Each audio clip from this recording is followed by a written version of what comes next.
Is that okay? Yes? Okay, the latest declarations by Johnson and Sturgeon make it perfectly clear that this lockdown, this COVID panic, this fraud is going to go on virtually indefinitely as far as they are concerned. Already the spectre of hunger is haunting the land. What exactly is it they're trying to do? We've identified a number of areas in the movement that are fairly general. They are moving towards a political dictatorship, an attack on democratic and human rights. But it's not just an attack on democracy, it's an attack on the demos itself. If the contract, if you will, in this country was traditionally that if you keep your head down and do what you're told, there'll be a place for you. That contract no longer stands. What they're saying is, do what we're told, but we don't have a place for you, we don't care about you, we don't care about your future. What they're doing now is a threat to the very survival of all of us. This is also an economic dictatorship. They're aiming towards a monopolization of wealth and, above all, the destruction of independent wealth. They don't want people who have their own businesses, their own finances, and their own opinions. They're not into that anymore. Notice that Rishi Sunak, the Chancellor, has now announced the cancellation of the music profession. Musicians can now train to do something else. They can work for them in some way. This is the new motto. Either you work for them or you don't work. A digital dictatorship, the fourth industrial revolution, digital passports, internment for the 21st century. We will be interned in our houses. They're turning the whole place into a prison. A medical dictatorship, obligatory medical treatment, especially vaccines. We know all about this. The transformation, the privatization of health, education and social services using digital technology. All these people are not getting medical treatment now.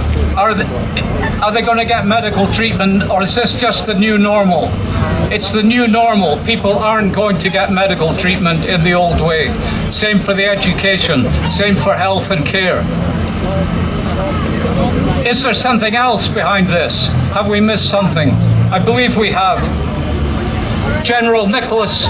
Sir Nicholas Carter has called for a new military strategy to counter Russia and China. This involves embracing 21st century war technology.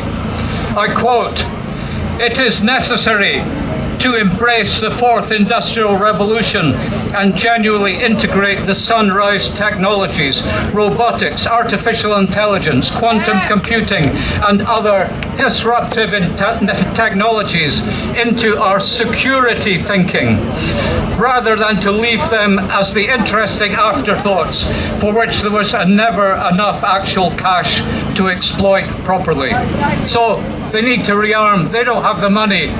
They're going to get it from the other sectors of the economy that they're shutting down. 5G, we know all about, but it's more than just surveillance technology. It's more than just a threat to the health of all of us. It's military battlefield technology. I quote from the Department of Defense Report 2019. 5G has the ability to enhance DoD decision-making and strategic capabilities from the enterprise network to the tactical edge of the battlefield. It's war technology. Hang on a second.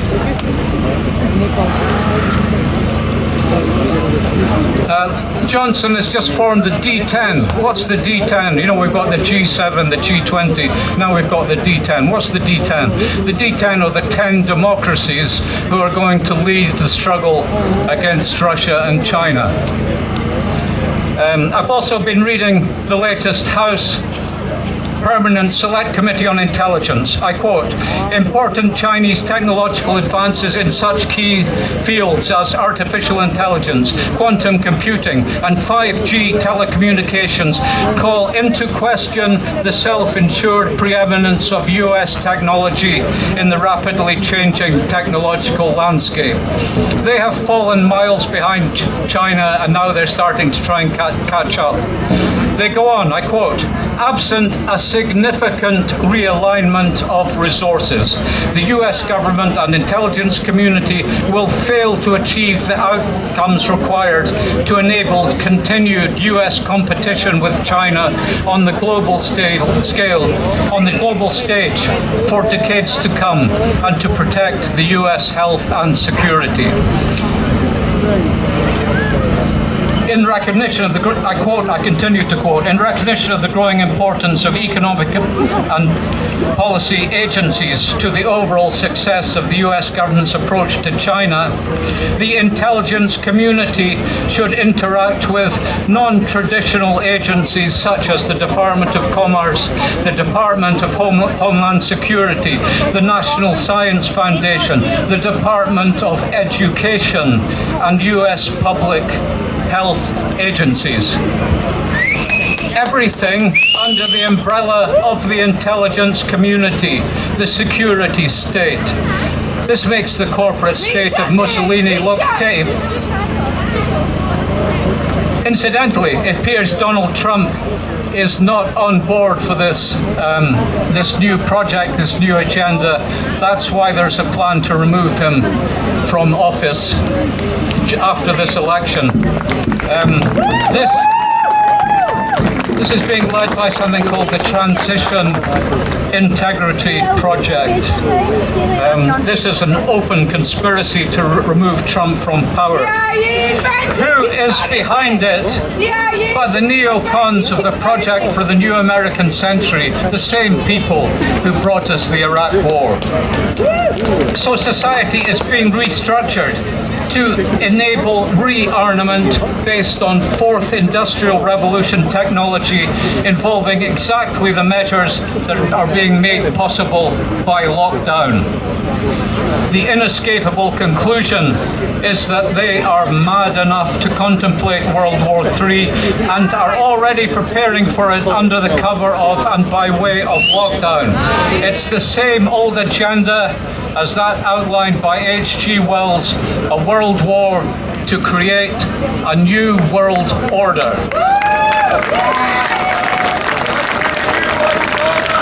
They can only achieve that at the expense of virtually the whole of society, the working class, either in the private or public sector, the self-employed, and also employers in small and medium enterprises, even in some large enterprises not run by their chosen insiders. They can only achieve this by defeating our movement, which is growing by the day. We fight to defend democracy and human rights. We are taking the notion of law back to its roots in the notion of justice. We oppose the economic destruction and seek instead to rebuild industry and agriculture based on organic farming and careful stewardship of the environment. We oppose the 5G rollout and instead seek an up-to-date system based on civilian, non-Wi-Fi, fiber optic technology. We defend the right to choose which medical treatments, notably vaccines, we are to receive, and favour preventative treatments based on Hippocratic principles, good environment, good diet, healthy lifestyle, supplements like vitamin C and D, with drug treatment simply the last resort. We defend the right of everyone to a good education, health treatment and care. We defend the most vulnerable in society, the elderly, the infirm, the disabled and children. Increasingly, people are being denied all these basic services. By the way, okay, all right. So, Okay. I read in an article last week, actually, in the Italian press. It's a mainstream article. It said 1 million children disappear in Europe every year. 1 million children every year. Where are they? So these things are all part of our movement. This is what we fight for. But now we are also something else. We are the anti-war movement. We are the peace movement. A great battle lies ahead. As long as dark forces control this society, there is no safety for any of us. In the words of the great Gaelic poet Solly MacLean, Ach se seo an spurn nach seachtar, Egan gosh da chiridana. This is the struggle that no one can avoid, the final sore extremity of humanity. This is a time of great danger, but this is also a time of opportunity. The whole of recorded history has been the history of war. Now we have the time, now we have the occasion to create a new epoch of peace. But in order to get there, we must defeat these dark forces who have ruled over us like a nightmare for generations. Our movement must rise to the challenge. We are the resistance. This is a struggle we cannot lose. We will win.